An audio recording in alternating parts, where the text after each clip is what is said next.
इंसान की फितरत भी कितनी अजीब है। पहले एक ख्वाहिश अपने दिल में पैदा करता है, उस ख्वाहिश को पूरा करता है। जैसे ही ख्वाहिश पूरी होती है, एक दूसरी ख्वाहिश अपने दिल में बसा लेता है और फिर उस ख्वाहिश को पूरा करने की तगदो में लग जाता है, जैसे इंसान अपनी ख्वाहिशों का पुजारी हो।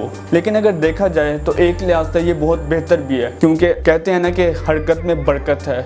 अगर इंसान अपने दिल में ख्वाहिशें पैदा करना छोड़ दे तो इंसान की ज़िंदगी का कोई मकसद ना हो, चाहे वो ख्वाहिशें दुनियावी हों या उखरवी। ख्वाहिशों का होना लाजमी है, क्योंकि अगर ख्वाहिशें नहीं होंगी तो इंसान की ज़िंदगी का ग्राफ डिक्लाइन की तरफ जाना शुरू हो जाएगा। And then after last words of his life there will be a full stop, full stop, full stop. आजमाइशों के दौर लापरवाह है हम, ख्वाहिशों के मोल तोले पैसों में हम डूबे इस जहां में और खुद तरसी के गम, हमारी ज़ात आर्ज़ी और एक झूठ है हम। अस्सलाम वालेकुम फॉक्स, मेरा नाम है नबील और बात कुछ ऐसा है कि फ्यू मंथ्स बैक मैं एक अजीब से फेज से गुजरा। I started thinking more and more about productivity, कि किस तरह अपनी प्रोडक्टिविटी को मैं इन्हांस करूं। और इन सारे क्वेश्चंस ने समहाउ मुझे थोड़ा सा चेंज भी कर दिया। I was trying to be more logical, I was trying to be more practical.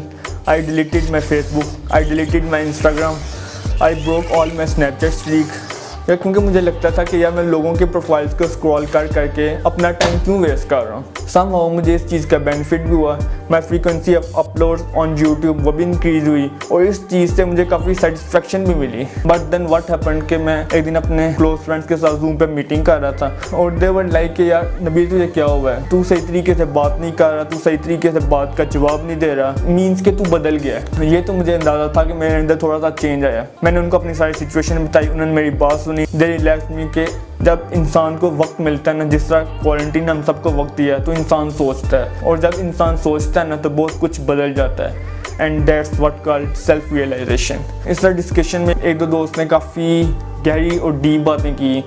एक ने कहा कि let your self realisation changes you, not the behaviour with the people around you. इस बात पे ना माइक ड्रॉप है भाई। इसके अलावा मेरे कुछ दोस्तों ने कुछ और बातें भी कही, लेकिन उन बातों का इम्पैक्ट मेरे पे उस वक्त नहीं था हुआ। मेरी ज़िंदगी में एक ऐसा इंसिडेंट हुआ कि अपने दोस्त के कहे हुए वो सारे वर्ड्स मुझे याद है, जिस वजह से आज मैं ये वीडियो बना रहा हूँ। एक्चुअली मेरे तायबों की पाँव की सर्जरी हुई। डॉक्टर सेड के you need to arrange a caretaker जो हर वक्त इनके साथ रहे, इनको खाना वगैरह खिलाए। तो शुरू के 2-4 दिन तो केयर टेकर अरेंज नहीं हुआ। जब तक केयर टेकर अरेंज नहीं था ना हुआ तो मैं खुद जाके अपने तायबों को खाना खिलाता था, नाश्ता करवाता था। जब ये सारा कुछ करता था ना तो मुझे अपने दोस्त के वो words exact A to Z याद है।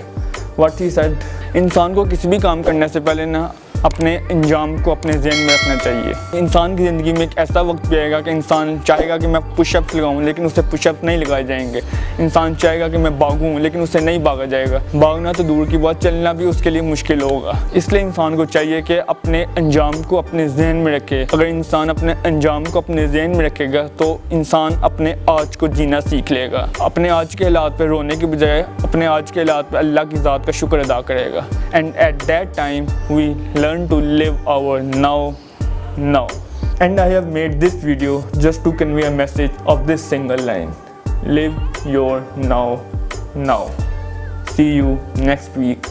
Mohammed Nabil here, signing off.